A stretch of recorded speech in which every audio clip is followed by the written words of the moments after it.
తర్వాత ప్రపంచానికి వెళ్తాం. జై సద్గురు బ్రహ్మ మహారాజుకు జై. గురుర్బ్రహ్మ గురుర్విష్ణు గురుర్దేవో మహేశ్వరః గురు సాక్షాత్ పరబ్రహ్మ తస్మై శ్రీ గురవే నమః. శ్రీరాజయోగి గురు శిష్యం నిజానంద దీక్షతం గుడిశ నరసింహయోగి నామాంకితం సద్గురుతే నమో నమః. వేదికని అలంకరించిన పెద్దలకు నా యొక్క హృదయపూర్వక వందనములు అర్పిస్తూ, అదేవిధంగా మా మద్గురు దేవుడైన నిజానంద గుడిశ నరసింహరాజుకి సర్వ అధ్యక్షుడు, అతనికి నా యొక్క హృదయపూర్వక ద్వాదశి దండములు అర్పిస్తూ, అదేవిధంగా మా అమ్మైన మీనాచమ్మ అమ్మవారికి కూడా నా హృదయపూర్వక వందనములు అర్పిస్తూ, అదేవిధంగా శుద్ధానంద శివరేశ్ అయ్య వారికి కూడా నా యొక్క హృదయపూర్వక వందనములు అర్పిస్తూ, ఈ వేదిక మీద ఉన్న పెద్దలకి అందరికీ పేరు పేరున నా హృదయపూర్వక వందనములు అర్పిస్తూ, అదేవిధంగా మరి ఈ వైజ్ఞానిక వేదిక విననీక వచ్చిన సద్భక్తులు సోదరిమణులకు కూడా నా యొక్క హృదయపూర్వక దండములు అర్పిస్తూ, ఇప్పుడు ఇన్ని జన్మల కంటే మానవ జన్మ గొప్పదని మహానుభావులు ఎందరో చెప్పుకుంటూ వచ్చినారు. ఈ మానవ జన్మ ఎట్లా గొప్పదా, ఏమి తెలుసుకుంటే గొప్పదవుతుంది, ఏమి తెలియకుంటే గొప్పది కాదు అని విమర్శన చేసినప్పుడే మరి జన్మ దుఃఖం, జరా దుఃఖం, జాయా దుఃఖం, పునర్పునం, సంసార దుఃఖం, జాగ్రత్త అని చెప్పి హెచ్చరిక చేసిన పెద్దలు. జన్మ దుఃఖం అంటే తల్లి గర్భం నుండి తాను బయటికి వచ్చినప్పుడు అరుసుకుంటూనే వచ్చింది, క్యా అనుకుంటూ వచ్చింది, అది జన్మ దుఃఖం. తర్వాత వచ్చేది జాయ దుఃఖం. ఈ సంసారంలో పడి నా సంసారం వద్దు, నా పిల్లలు వద్దు, నా కాపురం వద్దు, నా పిల్లం వద్దు, ఇదంతా వద్దబ్బా అని ఇప్పుడు కూడా ఏడుచుకుంటూనే ఉన్నాడు. ఎన్ని సంసారం చేసినా కూడా సమ్మతి లేదు, ఏడుస్తూనే ఉన్నాడు. జన్మ దుఃఖమైంది, ఇది జరా దుఃఖమైంది, జాయ దుఃఖం. ఇంతవరకు ఓంలో చెప్పా. మంచంలో పడి ఓసిబట్ట కూడా లేకుండా గోడాడుతుండదు. అప్పుడేమాయ జన్మ దుఃఖమాయ, జర దుఃఖమాయ, జాయ దుఃఖమాయ, సంసారం దుఃఖము, జనన మరణమ చక్రము తిరుగుతూనే ఉన్నాడు మానవుడు. ఈ తిరగడం బంద్ కావాలనే ఈ బోధకి మనం వచ్చినాం. మరి ఈ బోధకు వచ్చి కూడా ఏమి తెలుసుకుంటున్నాము? ఏ వస్తువు మనల్ని పీడిస్తుంది, ఏ వస్తువుతో మనం దండలాడుతున్నాము, ఏది మనల్ని బాధ పెడుతుంది, ఆ బాధ పెట్టడానికి ఏమన్నా మూలం ఉందా? మూలము లేకనే అది 3 లోకములైంది, 3 జగములైంది. అటువంటి దాన్ని తెలుసుకొని ఆ తెలుసుకునే తెలివి ఎట్లా ఉందని విచారం చేసినప్పుడు అప్పుడు చెప్తున్నారన్నమాట. ఇన్ని జన్మముల కోటి జన్మములు ఎత్తియు శతకోటి దుఃఖములు అనుభవించి ఆనాటి మాటలు నాటుకుంటే నాటు నీ మదికి జీవా మేలుకో. ఇక నన్ను మేలుకో, ఇప్పుడు కూడా మేలుకున్నద్దా? గురువు చేరినావు కదా, చేరి కూడా మేలుకోవాలేవా? అదే అహంకారము, అదే అభిమానము, అదే తాళ్ళకే బంధం పడుతుంది. ఆ గాడిదకి 2 కాళ్ళకి బంధం పడుతుందట. ఆ బంధం వేసుకుంటే మనం ఎప్పుడు తెలుపుకుంటాం? ఆ మాటగా చెప్పింది పెద్దలు. ఏం చెప్పినట్టే, తంటల మారిది ఎరక తంటలెన్నో పెట్టినది తంట తీర్చుకుందాము. ఇటువంటి సమయం ఇక మళ్ళీ మనకి దొరకదు. ఈ సమయము ఈ జన్మ మళ్ళీ మనకు రాదు. ఇటువంటి సమయం వల్ల మనకి దొరకదు. కొంటె పనులు మాని వినాలయ్యా. మనం ఏం చేయాలి? ఇప్పుడు కొంటె పనులు మానలా. గురువు ఏమి చెప్పినాడో దానిపైన మనం యాత్ర చేయాల. ఏం చెప్పినాడు గురువు? ఈ శరీరము శాశ్వతమైంది కాదు. ఇది బాల్యము, యవనము, కౌమారము, వార్తీకం వచ్చి నశించిపోతుంది. ఇంతవరకు మా నాయన గారు శిష్యుడైన నారాయణ గారు, మామ ఈ శరీరంలో అన్నం తినుకుంటే పెరుగుతుంది, అన్నం తినుకుంటే తరిగిపోతుంది. ఏ వస్తువుతోనో పెరుగుతుంది, ఏ వస్తువుతో తరిగిపోతుందని వాగ్దానం చేసినాడు కదా. అయితే దాన్ని ఇప్పుడే ఓంగా నడిపించినాడు. ఈ శరీరం అన్న జఠరాగ్ని అనేది అన్నం అగ్నిభూతం మొట్టమొదటి పోతుంది. అగ్నిభూతం ఎప్పుడు పోయిందంటే తర్వాత వచ్చేది నీరసం వచ్చిపోతుంది. శరీరం అంతా నీరు కారిపోతుంది, నీళ్లు పోతాయి. ఆ తర్వాత జ్ఞానం శూన్యమవుతుంది. ఆ తర్వాత పృథివీ. మరి ఇది ఈ ప్రకారంగా వచ్చి పంచభూతములలో పుట్టి పంచభూతములలో కలిసిపోతుంది. ఇది దానికోసమే ఎంచరా, విచారించరా. ఒరే ఎంచాక తెంచాక కొంచెం కూడా ఎంచు.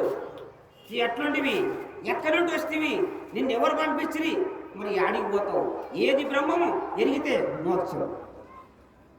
మరి ఏం ఎరుగుతాడో నువ్వు, ఎక్కడి నుండి వస్తేవి, నిన్నెవరు పంపించిరి, నీవే వస్తేవా, ఎవరన్నా పంపించిరా అనే దానికి నేనెవరిని నాకు మూలం ఉందా లేదా అని తెలుసుకోవడానికే గురువుని చేరినాము.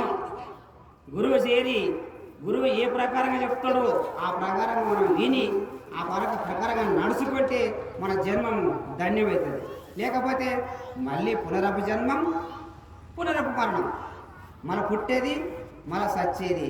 మరి ఈ పుట్టు సావులు లేని బట్ట బయలి అది ఎట్లుందని విమర్శన చేసి గురువు దగ్గర అప్పుడు చెప్పడు. గురుమూర్తి చూపకున్నా పరిపూర్ణము తనకెట్ట ప్రత్యక్షమవును, గురుమూర్తి చూపినని పరిపూర్ణము తనకు లెస్స ప్రత్యక్షమవును, చూస్తే ఎరక పారిపో. ఎరక పోయిన వెనక ఎవరా ప్రత్యక్షము ఎరిగి ఎత్తి దట్టిదని అని ఎరిగేటి వారు అటు మీద లేరు. కాబట్టి మనకు ఎరక అనేది పంచభూతములతో కూడుకొని ఉన్నది. పంచభూతములందు నేనున్నాను, నా యందు కూడా పంచభూతములు ఉన్నాయి. అయితే ఈ పంచభూతముడు ఉత్పన్నమైన ఈ శరీరము మరి పంచభూతములే కలిసిపోతుంది. కలిసిపోయేదానికి విచారం చేసి పెద్దలకు ఆజ్ఞని మరి నమ్ముకొని ఆ ప్రకారంగా నడవాలంటే ఇది ఎట్లా వచ్చింది, ఇది ఎట్లా పోతుంది, ఏ ప్రకారంగా ఇది ఏం పుట్టిందా, ఇది పుట్టలేదా విచారం చేసినారు. ఈ తనకై తాను వచ్చింది, తనకై తానే పోతుంది. ఎవరు రమ్మనలేదు, ఎవరు దీన్ని పొమ్మనలేదు. ఈ మార్గంలో ఇట్లా ఉండి మరి మనకి ఇది ఊక రాదిది. పూర్ణబోధ కొరకు పురుషుడు బహుజన్మ పుణ్యవశమున పుట్టాలి. అట్లు పుట్టకున్న అతి కష్టతరమయ్య అఖిల జీవ సంఘ ఆత్మలింగ. నీ జన్మ ఎన్నిక జన్మ సంస్కారం అంటేనే ఆధ్యాత్మికము, ఆది భౌతికము, ఆది దైవికం అనే మూడు తాపత్రములు గెలవడానికి చిన్నప్పటి నుంటే నీవు ఈ జ్ఞానబోధకి తయారైంటావు. అది నీవు తెలుసుకోలేక అజ్ఞానంలో పడి నాకేనా ఇంకొకటి ఏదో ఉంది, నాకంగా నువ్వు వేరే దైవం ఉంది, ఆ దైవం నేను కొలుసుకుంటే నేను బాగైతా అని చెప్పినారు. ఎంతవరకు చెప్పినారు? నిన్ను ఇడిసి ఏది చేసినా కూడా అది సున్నానే. నీ అందే బ్రహ్మాండం ఉంది, నీ అందే పిండాండం ఉంది, నీ అందే విశ్వాండం ఉంది. ముగ్గురు మూర్తులు నీ అందే ఉండరు. ముగ్గురు మూర్తులే కాదు, 5 పంచదేవతలు కూడా నీ అందే ఉండరు. ఆ పంచదేవతలు కాక 25 ఇంద్రియములకి 20 అధిష్టాన దేవతలు కూడా ఉన్నారు. ఆ 25 మంది దేవతలు, అధిష్టాన దేవతలు, ఒక్కొక్క ఇంద్రియానికి ఒక్కొక్క అధిష్టాన దేవత ఉండరు. నీ అందే ఇంతమంది దేవతలు ఉండి ఇంకా ముందర పోతే 96 తత్వములు కూడా నీ అందే ఉన్నాయి. ఈ ప్రకారంగా నిన్ను తెలుసుకోలేక ఈ బోధన ఏముంది, ఈ బోధన ఏసాలు లేవు, ఈ బోధన గడ్డాలు లేవు, ఈ బోధన దారాలు లేవు, ఈ బోధన కాషాయ బట్టలు లేవు. మరి నిన్న కాక మొన్న ఒక 20 దినాలు అయిందో 10 దినాలు అయిందో నమశివాయ అని శివమాల వేసి తల్లి పిల్లలు మొత్తం దొరికొచ్చి శివాలయం గుడి కాడికి వచ్చి అందరూ మొక్కిచ్చి ఈ ప్రకారంగా మనం నడవాలని శివుని కొలవాలని చెప్తుండ్రి. మరి మనము మన పిల్లలు ఇంటికాడ పెట్టి మనం ఒక్కటి ఇక్కడికి వస్తాం. ఇక్కడికి వచ్చి ఏం చెప్తామంటే మన పిల్లలకి ఏం తెలుసు. మరి శుక్రవారము ఆదివారం యేసుక్రీస్తులు వాళ్ళ పిల్లలు మొత్తమే అది ఆడ దొరకపోతారు చర్చి కాడికి. తురుకోళ్ళు కోపులు పెట్టుకొని చిన్న పిల్లలు కూడా దొరకొని పోతారు. మరి మనము మా పిల్లలకి ఎలా మా పిల్లలు చిన్నగా ఉన్నారు, కొంచెం పెద్ద కానీ పెళ్ళి అయినాక ధర్మం తెలిపిస్తారు. ఆయనకి అంతవరకు ఏదైనా తుంటాల పని చేస్తారా, చేసిన ఎత్తుకుని 4 కొట్టు పత్తాల దగ్గర దొరకరు. అట్లా కాకని మరి ఆ దానికి ఒక రూపం ఉన్నదానికి ప్రాధేయ చెప్పి ఆ రూపం ఉన్నదానికి నమ్మించి తల్లి పిల్లలు మొత్తం సేవ చేసి శివమాల కానీ అయ్యప్పమాల కానీ యేసుక్రీస్తులు కానీ ఏకలా కష్టి పైగంబీరు కానీ వీళ్ళ సేవలు చేసినారు. ఏమిటికి? ఒక రూపం ఉన్నదానికి. మనదేముంది? రూపం లేనిది మనది. మనం ఏంటి? రూపం లేకనే అండపిండ బ్రహ్మాండం అంతటా ముందు కూర్చొని సందు లేక నిమిడీకృతమై ఉన్న పరబ్రహ్మ స్వరూపం మన ఎందు ఉంది. అప్పుడు నేనే బ్రహ్మము, నేను ఎనికిడికి బ్రహ్మగారు ఆడుకుంటూ ఇదే ఈ మాచర్లకు వచ్చి చిత్రరామయ్య రంగస్వామి కాదు శివరామ దీక్షితులది. శివరామ దీక్షితుల సాంప్రదాయకము 3 రోజుల కథ ఆడిపిస్తుంది. అప్పుడు అందరూ ఇదే నరసింహ ఇలా కలుసుకొని తిమ్మప్ప జమ్మన్న ఇలా ఉండరు ఉండి అప్పుడే మాకు ఈ స్నేహం కుదిరింది. మాకు కొన్ని గోళ్ళు కూడా మనం అప్పుడు మాట్లాడుకున్నాము. ఆ ప్రకారంగా మాచర్ల, మన్నాపురం, రాంపురం, కొర్తికొంద, మామిడిదొడ్డి, నీలహల్లి పోయి మా రంగప్ప గారిని కలుసుకొని మరి ఇప్పుడు సోదరుల మార్గా నడుచుకుంటున్నాము. ఆ దాన్ని నమ్ముకున్నాడు కాబట్టి సొమ్ముంది, నమ్ముకునకపోతే దుమ్మే, నమ్మితే సొమ్ముంది. అట్లనే మరి ఆ ప్రకారంగా తొలగొచ్చి వాళ్ళు మొత్తం తల్లి పిల్లలు చూపించి ఆ యొక్క రూపమునే దేవుళ్ళకి నమ్మి కొలిపించారు కదా. మరి ఎట్లా ఉంది అది విచారం చేసినప్పుడు మా నాయనగారు ఒక మాట చెప్తున్నా, ఎనికిడికి బీర్బల్ అక్బర్ దోస్తులు అంటే వాళ్ళు అక్బర్ బీర్బల్ దోస్తులు అంటే ఈ బీర్బల్ అక్బర్ ఒక అరణ్యవాసంకి ఏక మార్గంలో ఎక్కడో సంచారం పోయినారు. పోతే అక్కడ ఏమైంది? తిరిగి అలసట చెంది ఊపకయింది. నీళ్ళు తాగబట్టే నీళ్ళు లేవు. ఒక కురువాయన గొర్రెలు కాస్తున్నట. ఆ గొర్రెలక్కడ కురువాతలో ఉంటాయి నీళ్ళు అని ఆడిపోయినారు. మరి ఆడికి పోతే అతను ఏం చేసాడు? నాకే నీళ్ళు లేవయ్యా, నా గొర్రెలు కాస్త నా నీళ్ళగా చేస్తాను, నాకే నీళ్ళు తక్కువ అతను. అయితే తిరిగి మళ్ళీ వాపసు మళ్ళినారు. మళ్ళీ తర్వాత ఈ కురువాతనికి అక్కడ వచ్చిందట. అరే ఊక మళ్ళీ పోతారు కదా అని ఇంత సద్దమడ్డి పిసికి దాంట్లో మేకపాలు జున్ను కట్టి పిండి కలిపి ముద్ద చేసి బీర్బల్కో ముద్ద అక్బర్కో ముద్ద వేసినాడు. ఆ జన్మ ధన్యమైందబ్బా, మా దూపార్తివి. నీకు ఎప్పుడే కానీ ఏమైనా బీదిరికం వస్తే నీకు ఎప్పుడైనా కానీ నన్ను మమ్మల్ని తలుసుకో, నీ తలపనే ఉంటామని చెప్పినారు. అయితే ఒక రోజు కొన్ని రోజుల తర్వాత బీదిరికం వచ్చింది. గొర్రెలు పోయినాయి, అన్నీ అయిపోయినాయి. ఆకలి చిన్నమంటే కూడా సంకట లేకుండా అయిపోయినప్పుడు అది చేసి ధ్యాసకు వచ్చింది కదా, పొలం వీళ్ళు చెప్పింది అని ఆ పొద్దు తిరిగి మళ్ళీ వచ్చినాడు. వస్తే అప్పుడు ఏమైంది? అతనికి స్నానం చేయించి తరువాత స్నానం చేయించి అందరూ చేసి పరిపేసి మొత్తం మంచి సేవ చేసి మరి రాత్రి పండుకున్నారు.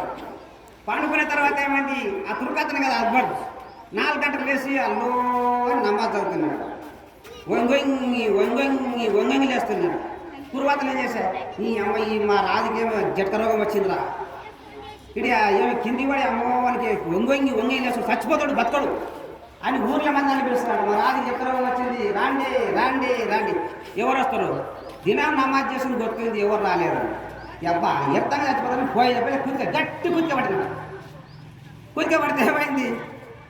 ఆగిపోయి ఏమరా నన్ను అల్లం తలుసుకుంటుంటే నన్ను ఆపేస్తే వారని నీ అవని బతి మీద మా నువ్వయ్యా నీతోనే ఏముందని నేను వస్తే నీవు ఏమైనా అడకతే ఆడుకుంటున్నావా వాడు ఎవడో నాకు చూపి నేనేమైనా అడుక్కుంటాను మరి వాడు చూసాడా అబ్బాడు ఏమైనా చూసాడు వాడు దేవుని అట్లా దేవుని చూడలేక ఉన్న వాళ్ళే తల్లిదండ్రులకు వచ్చి జమ చేసి ఇంకే పెంచుతారు కదా మరి దేవుణ్ణి మనలోనే మనం చూపించడానికి మనం ఎంతమంది పెంచుతుంది ఇది ఆము ఇది ఆంకారం పెట్టుకొని నీవింత నానింత గెట్లు పెట్టుకోవడం అది పెంచేది ఆడవంది జనన మరణ రైతము భవరోగ సంసారము దాటాలంటే గురుమూర్తి ఏ విధంగా చెప్పినాడో ఆ విధంగా నడుచుకోవాలా ఏం చెప్పినాడు మా గురువుగారు ఒక మాటలు చెప్పినాడు ఆ దాన్ని నేను ఓ పదం రూపకరంగా రాసినాను పరిపూర్ణ పరభయలు పట్టకనే పట్టించ పరమాత్మ పరమపురుషుడు ఇహము కానిది పరము కానిది సత్త లేనిది పరిపూర్ణం అటువంటి దాని సత్త లేదని చూపించిన మా గురుమూర్తి ఆ దాన్ని చూసుకొని నిత్యము అనుదినమునకు అహోరాత్రులు ఈ అఖండపుటి ఎరక రైతమే పరిపూర్ణ పరభావమని తెలుసుకొని ఆ జన్మరైతం చేసుకొని కోరుతూ ఈ ఉపన్యాసం ముగిస్తున్నాను. జై సద్గురు మహారాజుకు జై.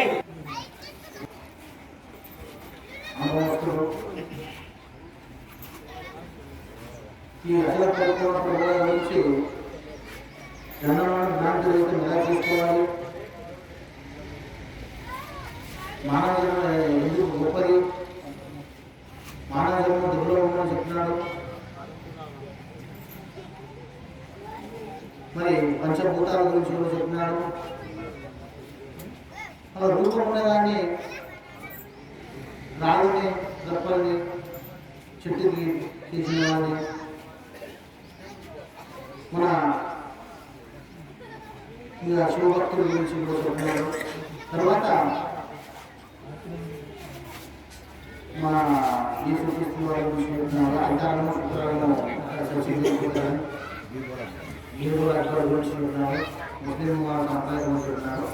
కానీ వాళ్ళ సంప్రదాయం ఉంటే కూడా మనది ఎంతో గొప్పది కదా. ఇది ఈ గొప్పదానిదని కూడా నమ్మమంటారు కదా. ఈ గురు గొప్పదా, ఇది బ్రహ్మ విద్య కన్నా గొప్పది. ఇది ఈ దైవం కూడా అక్కడ కోల్పోతున్నారు. ఫ్యామిలీ పిల్లలు అందరూ కోల్పోతున్నారు కదా. మనం ఎందుకు గురుపదకి కోరుకుంటున్నాము? మన గురుపద ఎందుకు ఇంత విశిష్టమైంది, ఎంత పడింది, ఇంత గొప్పమైన విశిష్టమైన బోధ కూడా ఇంత కొరత ఎందుకు ఉంది? అది మనమైన లోపాలైనా అని వాడు చాలా చక్కగా బోధ అనుభవపూర్వకంగా బాగా రాయన దగ్గర విన్నారు. వాళ్ళు కూడా చాలా చక్కగా చెప్పిన వాళ్ళు ధన్యవాదాలు చేసుకుంటాం.